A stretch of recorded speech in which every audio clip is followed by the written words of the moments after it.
Welcome to Medical Arts Hearing Instruments, located at 52 West Street in Leominster.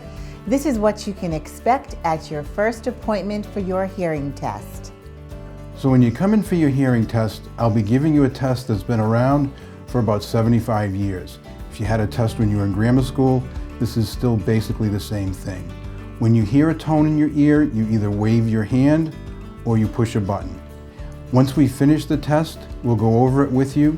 If you have a hearing loss, we'll explain what you're missing. If you decide to try hearing aids, you should check out our second video, which is what to expect when you're getting fit with hearing aids.